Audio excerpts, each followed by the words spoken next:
34장. 레아와 야곱 사이에 태어난 딸 디나가 그 지방 여자들을 보러 나갔다. 히윗 사람 하몰에게는 세겜이라는 아들이 있는데 세겜은 그 지역의 통치자였다. 세겜이 디나를 보자 데리고 가서 욕을 보였다. 그는 야곱의 딸 디나에게 마음을 빼앗겼다. 그는 디나를 사랑하기 때문에 디나에게 사랑을 고백하였다. 세겜은 자기 아버지 하몰에게 말하였다. 이 처녀를 아내로 삼게 해주십시오. 야곱이 자기 딸 디나의 몸을 세겜이 더럽혔다는 말을 들을 때 그의 아들들은 가축대와 함께 들에 있었다. 야곱은 아들들이 돌아올 때까지 이 일을 입 밖에 내지 않았다. 세겜의 아버지 하몰이 청혼하려고 야곱을 만나러 왔다. 와서 보니 야곱의 아들들이 이미 디나에게 일어난 일을 듣고 들에서 돌아와 있었다. 세겜이 야곱의 딸을 욕보여서 이스라엘 사람에게 부끄러운 일 곧 해서는 안 될 일을 하였으므로 야곱의 아들들은 슬픔과 분노를 억누르지 못하고 있었다. 하몰이 그들에게 말하였다. 나의 아들 세겜이 댁의 따님에게 반했습니다. 댁의 따님과 나의 아들을 맺어주시길 바랍니다. 우리 사이에 서로 통혼할 것을 제의합니다. 따님들을 우리 쪽으로 시집 보내어주시고 우리의 딸들도 며느리로 데려가시기 바랍니다.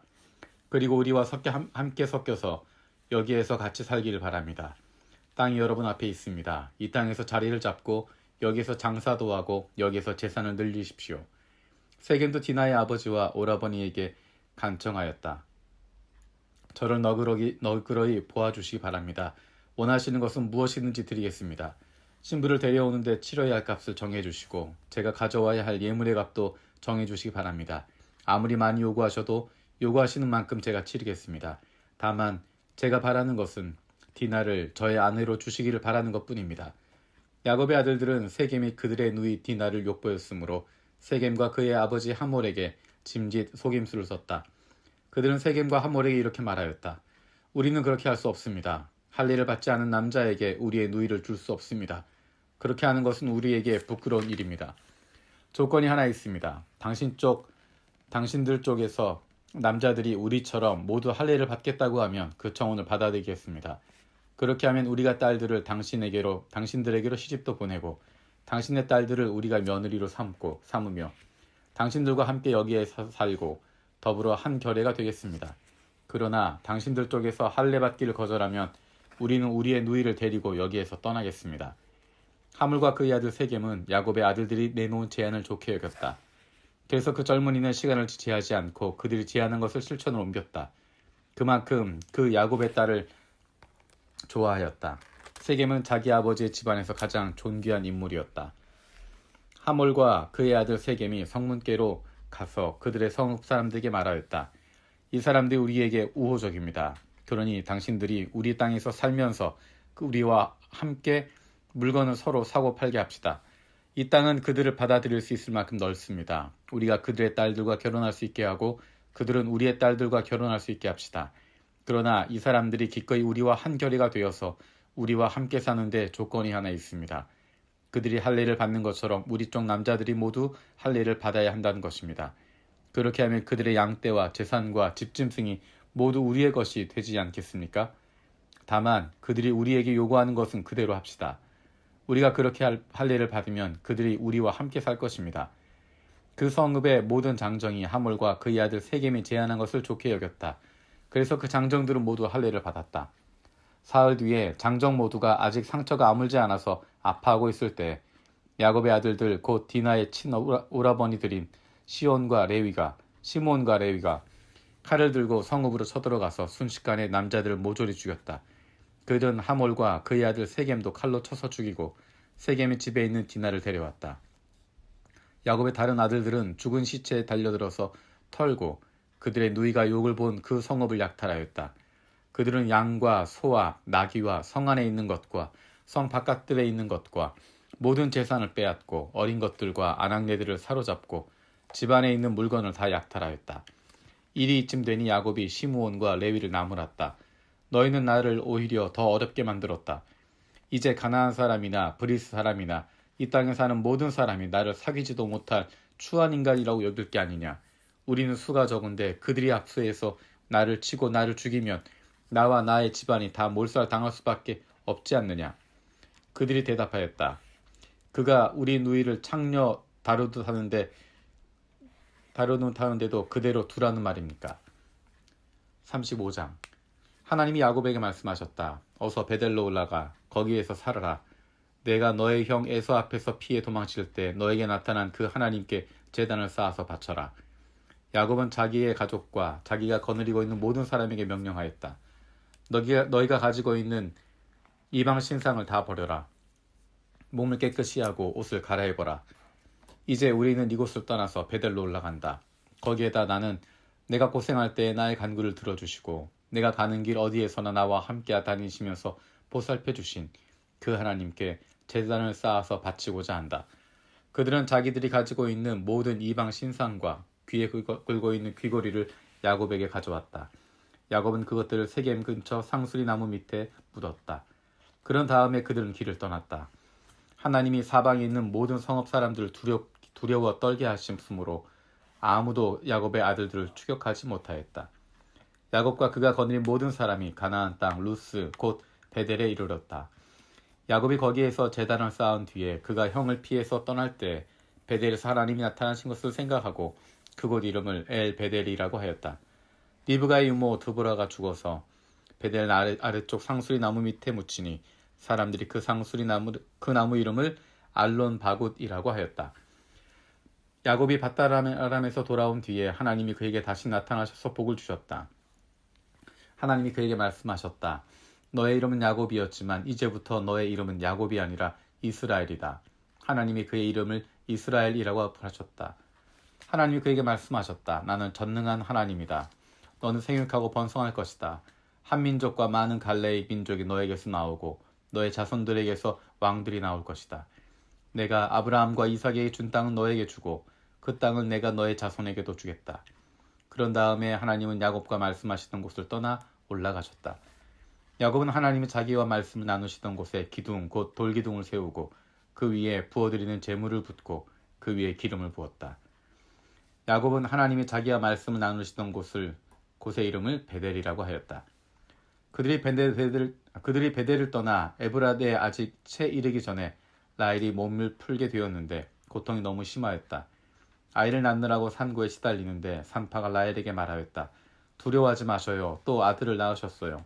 그러나 산모는 숨을 거두고 있었다. 산모는 마지막 숨을 거두면서 자기가 낳은 아들의 이름을 베노니라고 하였다. 그러나 그 아이의 아버지는 아들의 이름을 베냐민이라고 하였다. 라헬이 죽으니 사람들은 그를 에브랏 곧 베들레헴으로 가는 길가에다가 묻었다. 야곱이 라헬의 무덤 앞에 비석을 세웠는데 오늘까지도 이 묘비가 라헬의 무덤을 가리키고 있다. 이스라엘이 다시 길을 떠날 때 에델 망대 건너편에 자리를 잡고 장막을 쳤다. 이스라엘이 바로 그 지역에서 머물 때 루벤이 아버지의 처 비라를 범하였는데 이스라엘에게 이 소식이 들어갔다. 야곱의 아들은 12이다. 레아에게서 얻은 아들은 야곱의 맏아들 루벤과 시므온과 레위와 유다와 이사갈과 스불론이다. 라헬에게서 얻은 아들은 요셉과 베냐민이다. 라헬의 몸종 비라에게서 얻은 아들은 단과 납달리이다.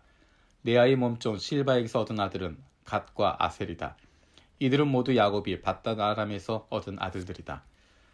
야곱이 기럇 아르바 근처 마므레로 가서 자기 아버지 이삭에게 이르렀다. 기럇 아르바는 아브라함과 이삭이 살던 헤브론이다. 이삭의 나이는 180살이었다. 이삭은 늙고 나이가 들어서 목숨이 다하자 죽어서 조상들 곁으로 갔다. 아들 에서와 야곱이 그를 안장하였다. 36장. 에서 곧 에돔의 족보는 다음과 같다. 에서는 가나안 여인 3사람을 아내로 맞아들였다. 아다는 햇사람 엘론의 딸이다. 오홀리바마는 히윗 사람 시브온의 딸 아나에게서 태어났다. 바스맛은 이스마엘의 딸이며 느바요의 누이이다. 아다는 엘리바스를 낳고 바스맛은 루엘을 낳고 오홀리바마는 여우스와 알람과 고라를 낳았다. 이들은 에서의 아들인데 에서가 가나안 땅에서 얻은 아들들이다. 에서는 아내들과 아들들과 딸들과 자기 집의 모든 사람과 집 짐승과 또 다른 모든 짐승과 가나안 땅에서 얻은 모든 재산을 이끌고 아우 야곱과는 좀 떨어진 다른 곳으로 갔다. 두 사람은 재산이 너무 많아서 함께 살 수 없었다. 그들은 특히 집 짐승이 많아서 거기에서 그대로 살 수 없었다. 그래서 에서 곧 에돔은 세일산에 자리를 잡았다. 세일 산간 지방에 사는 에돔 사람의 조상 에서의 족보는 다음과 같다. 에서의 아들들의 이름은 다음과 같다. 에서의 아내 아다가 낳은 아들은 이름이 엘리바스이고 에서의 아내 바스맛이 낳은 아들은 루엘이다. 엘리바스가 낳은 아들은 대만과 오말과 스보와 가담과 그나스이다. 에서의 아들 엘리바스와 그의 첩 딥나 사이에서는 아들 아말렉이 태어났다. 이들은 에서의 아내 아다가 낳은 자손이다. 루엘이 낳은 아들은 나핫과 세라와 신마와 미사이다. 이들은 에서의 아내 바스맛이 낳은 자손이다. 에서의 아내 오홀리바마는 오홀리바마 시브온의 딸 아나의 소생가 낳은 아들은 여우스와 얄람과 고라이다. 에서에게서 나온 종족들은 다음과 같다. 에서의 맏아들 엘리바스를 조상으로 하는 종족들은 대만과 오말과 스보와 그나스와 고라와 가담과 아말렉이다. 이들은 에돔 땅에 있는 엘리바스 종족들이다. 이들은 에서의 아내 아다가 낳은 자손이다. 에서의 아들 루엘을 조상으로 하는 종족들은 나핫과 세라와 삼마와 미사이다. 이들은 에돔 땅에 있는 루엘 종족들이다. 이들은 에서의 아내 바스맛이 낳은 자손이다. 에서의 아내 오홀리바마의 아들에게서 나온 종족들은 다음과 같다. 여우스와 얄람과 고라이다. 이들은 에서의 아내 오홀리바마가 낳은 아들들에게서 나온 종족들이다. 이들은 에서 곧 에돔의 아들들이다. 이들이 족장들이 되었다. 에돔 땅의 원주민들도 종족별로 갈리는데 각 종족의 조상들을 거슬러 올라가면 호리 사람인 세일의 아들들에게로 가서 닿는다. 세일의 자손에게서 나온 종족들은 로단과 소발과 시브온과 아나와 디손과 에셀과 디산이다. 이들은 에돔 땅에 있는 세일의 아들들로서 호리 사람의 종족들이다. 로단에게서 나온 종족은 호리와 헤맘과 딥나이다. 소발에게서 나온 종족은 알완과 마나핫과 에발과 스보와 오남이다. 시브온의 아들은 아야와 아나이다. 아버지 시브온의 나귀를 칠 때 광야에서 온천을 발견한 사람이 바로 아나이다. 아나의 자손은 다손과 오홀리바마이다.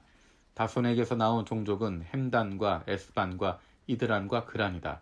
에셀에게서 나온 종족은 비란과 사아완과 아간이다. 디산에게서 나온 종족은 우스와 아란이다. 호리 종족의 조상들은 로단과 소발과 시브온과 아나와 디손과 에셀과 디산이다. 이들은 그 갈래를 따라 분류하면 세일 땅에 사는 호리 종족의 조상들이다. 이스라엘의 왕이 아직 없을 때 다음과 같은 왕들이 차례로 에돔 땅을 다스렸다. 부올의 아들 벨라가 에돔의 왕이 되었다. 그의 도성의 이름은 딘하바이다. 벨라가 죽으니 보스라 사람 세라의 아들 요밥이 그의 뒤를 이어서 왕이 되었다. 요밥이 죽으니 대만 사람의 땅에서 온 후삼이 그의 뒤를 이어서 왕이 되었다. 후삼이 죽으니 부다스의 아들 곧 모압 벌판에서 미디안 사람을 친 하닷이 그의 뒤를 이어서 왕이 되었다. 그의 도성의 이름은 아윗이다. 하닷이 죽으니 마스레가 출신 삼라가 그의 뒤를 이어서 왕이 되었다. 삼라가 죽으니 유프라데스 강가에 살던 르호봇 사람 사울이 그의 뒤를 이어서 왕이 되었다. 사울이 죽으니 악볼의 아들 바알 하난이 그의 뒤를 이어서 왕이 되었다. 악볼의 아들 바알 하난이 죽으니 그의 뒤를 이어서 하닷이 왕이 되었다. 그의 도성의 이름은 바오이다. 그의 아내의 이름은 무헤다벨인데 마드레스의 딸이며 메사합의 손녀이다. 에서에게서 나온 종족들을 가문과 거주지에 따라 나누면 각각 다음과 같다. 그 이름은 딥나와 알와와 여댓과 오홀리바마와 엘라와 비논과 그나스와 대만과 밉살과 막디엘과 이람이다. 이들은 에돔의 종족들이다. 종족들의 이름이 각 종족들이 살던 거주지의 이름이 되었다. 에돔 사람의 조상은 에서이다. 37장 야곱은 자기 아버지가 몸부쳐 살던 땅 곧 가나안 땅에서 살았다. 야곱의 역사는 이러하다. 17살 된 소년 요셉이 아버지의 첩들인 비라와 실바가 낳은 형들과 함께 양을 치는데 요셉은 형들의 허물을 아버지에게 일러 바치곤 하였다. 이스라엘은 늙음하게 요셉을 얻었으므로 다른 아들들보다 요셉을 더 사랑하여서 그에게 화려한 옷을 지어서 입혔다. 형들은 아버지가 그를 자기들보다 더 사랑하는 것을 보고서 요셉을 미워하며 그에게 말 한마디도 다정스럽게 하는 법이 없었다. 한 번은 요셉이 꿈을 꾸고서 그것을 형들에게 말한 일이 있는데 그 일이 있은 뒤로부터 형들은 그를 더욱더 미워하였다. 요셉이 형들에게 말하였다. 내가 꾼 꿈 이야기를 한번 들어보셔요. 우리가 밭에서 곡식단을 묶고 있었어요. 그런데 갑자기 내가 묶은 단이 우뚝 일어서고 형들의 단이 나의 단을 둘러서서 절을 하였어요. 형들이 그에게 말하였다. 네가 우리의 왕이라도 될성 싶으냐? 정말로 네가 우리를 다스릴 참이냐? 형들은 그의 꿈과 그가 한 말 때문에 그를 더욱더 미워했다. 얼마 뒤에 그는 또 다른 꿈을 꾸고 그것들을 형들에게 말하였다. 들어보세요. 또 꿈을 꾸었어요. 이번에는 해와 달과 별 11개가 나에게 절을 했어요. 그가 아버지와 형들에게 이렇게 말할 때 그의 아버지가 그를 꾸짖었다. 네가 꾼 그 꿈이 무엇이냐? 그래, 나하고 너의 어머니하고 너의 형들이 함께 너에게로 가서 땅에 엎드려서 너에게 절을 할 것이란 말이냐? 그의 형들은 그를 시기하였지만 아버지는 그 말을 마음에 두었다. 그의 형들은 아버지의 양떼를 치려고 세겜 근처로 갔다. 이스라엘이 요셉에게 말하였다. 내가 알고 있듯이 너의 형들이 세겜 근처에서 양을 치지 않느냐? 내가 너를 너의 형들에게 좀 보내야겠다. 요셉이 대답하였다. 다녀오겠습니다. 이스라엘이 요셉에게 말하였다. 너의 형들이 잘 있는지 양들도 잘 있는지 가서 살펴보고 나에게 와서 소식을 전해다오. 그의 아버지는 헤브론 골짜기에서 그를 떠나보냈다. 요셉이 세겜에 도착하였다. 어떤 사람이 보니 요셉이 들에서 헤매고 있었다. 그가 요셉에게 물었다. 누구를 찾느냐? 요셉이 대답하였다. 형들을 찾습니다. 우리 형들이 어디서 양을 치고 있는지 나에게 일러주시겠습니까? 그 사람이 대답하였다. 너의 형들은 여기에서 떠났다. 도단으로 가자 하고 하는 말을 내가 들었다. 그래서 요단의 형들을 뒤따라서 도단 근처에서 형들이 있는 곳을 알아냈다. 그런데 그의 형들은 멀리서 그를 알아보고 그를 죽여버리고 그가 그들에게 가까이 오기 전에 음모를 꾸몄다. 그들은 서로 마주보면서 말하였다. 야, 저기 꿈꾼 녀석이 온다. 자, 저 녀석을 죽여서 아무 구덩이에나 던져놓고 사나운 들짐승이 잡아먹었다고 하자. 그리고 그 녀석의 꿈이 어떻게 되나 보자. 르우벤이 이 말을 듣고서 그들의 손에서 요셉을 건져내려고 그들에게 이렇게 말하였다. 목숨만 해치지 말자. 피는 흘리지 말자. 여기 들판에 있는 구덩이에 그 아이를 던져넣기만 하고 그 아이에게 손을 대지 말자. 르우벤은 요셉을 그들에게서 건져내서 아버지에게 되돌려 보낼 생각으로 이렇게 말한 것이다. 요셉이 형들에게로 오자 그들은 그의 옷, 곧 그가 입은 화려한 옷을 벗기고 그를 들어서 구덩이에 던졌다. 그 구덩이는 비어있고 그 안에는 물이 없었다. 그들이 앉아서 밥을 먹고 있는데 고개를 들고 보니 마침 이스라엘 상인 한떼가 길르앗으로부터 오는 것이 눈에 띄었다. 낙타에다 향품과 유향과 모략을 싣고 이집트로 내려가는 길이었다. 유다가 형제들에게 말하였다. 우리가 동생을 죽이고 그 아이의 피를 덮는다고 해서 우리가 얻는 것이 무엇이냐? 자, 우리는 그 아이에게 손을 대지 말고 차라리 그 아이를 이스마엘 사람들에게 팔아넘기자. 아무래도 그 아이는 우리의 형제요, 우리의 피부치이다. 형제들은 유다의 말을 따르기로 하였다. 그래서 미디안 상인들이 지나갈 때 형제들이 요셉을 구덩이에서 꺼내어 이스마엘 사람들에게 은 20냥에 팔았다. 그들은 그를 이집트로 데리고 갔다. 르우벤이 구덩이로 돌아와 보니 요셉이 거기 없었다. 그는 슬픈 나머지 옷을 찢고서 형제들에게 돌아와서 말하였다. 그 아이가 없어졌다. 나는 이제 어디로 가야 한단 말이냐. 그들은 수렴수 한 마리를 죽이고 요셉의 옷을 가지고 가서 거기에 피를 묻혔다. 그들은 피 묻은 그 화려한 옷을 아버지에게로 가지고 가서 말하였다. 우리가 이 옷을 주었습니다. 이것이 아버지의 아들의 옷인지 잘 살펴보시기 바랍니다. 그가 그 옷을 알아보고서 부르짖었다. 내 아들의 옷이다. 사나운 들짐승이 그 아이를 잡아먹었구나. 요셉은 찢겨서 죽은 것이 틀림없다. 야곱은 슬픈 나머지 옷을 찢고 베옷을 걸치고 아들을 생각하면서 여러 날을 울었다. 그의 아들 딸들이 모두 나서서 그를 위로하였지만 그는 위로받기를 마다하면서 탄식하였다. 아니다. 내가 울면서 나의 아들이 있는 수올로 내려가겠다. 아버지는 잃은 자식을 생각하면서 울었다. 그리고 미디안 사람들은 이집트에서 요셉을 보디발이라는 사람에게 팔았다. 그는 바로의 신하로서 경호대장으로 있는 사람이었다.